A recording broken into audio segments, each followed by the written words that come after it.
രണ്ട് ചെറിയ കാര്യം കൂടെ ഉണ്ട്. ഒന്നാമത്തത്, രാമായണം എന്ന അർത്ഥം, സാറ് സംസ്കൃത പണ്ഡിതനാണ്, രാമായണം എന്ന ആ വാക്കിൻ്റെ അർത്ഥം ഒന്ന് പറഞ്ഞു തരണം. രണ്ടാമത്തത്, യുക്തിയുക്തം ഉപാധേയം വചനം ബാലഘാതമേ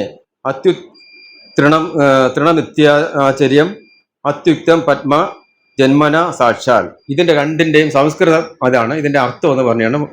മനസ്സിലായാലും ഒന്നുകൂടെ ഞാൻ റിപ്പീറ്റ് ചെയ്യാം.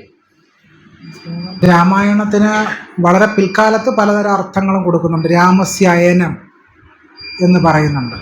പൊതുവെ ഇന്ന് രാമായണം എന്ന് പറയുന്നത് രാമൻ്റെ അയനം എന്നുള്ള അർത്ഥത്തിലാണ് പറയുന്നത്. അപ്പോൾ വാൽമീകിയാണ് ആദ്യമായിട്ട് ഈ കൃതി എഴുതിയത് എന്ന് കരുതപ്പെടുന്നു. അപ്പോൾ രാമൻ്റെ ഒരു കഥയാണ് എന്നുള്ള നിലയ്ക്കാണ് രാമായണത്തെ അർത്ഥത്തിൽ സൂചിപ്പിക്കുന്നത്. അർത്ഥപരമായിട്ട് വേറെ കാര്യങ്ങളൊന്നുമില്ല. സീതയുടെ അയനമൊക്കെയാണ് എന്ന് പിൽക്കാലത്ത് വ്യാഖ്യാനിക്കുന്നുണ്ടെങ്കിലും സീതയ്ക്ക് യാതൊരു വലിയ പ്രാധാന്യമൊന്നും രാമായണത്തിലില്ല. കാരണം ഈ പുരുഷ മേധാവിത്വത്തിന് അടിമപ്പെട്ട് ജീവിക്കുന്നൊരു സ്ത്രീ എന്നതിൽ കവിഞ്ഞ് സീതയ്ക്ക് അത്ര വലിയ പ്രാധാന്യമൊന്നും രാമായണത്തിലില്ല.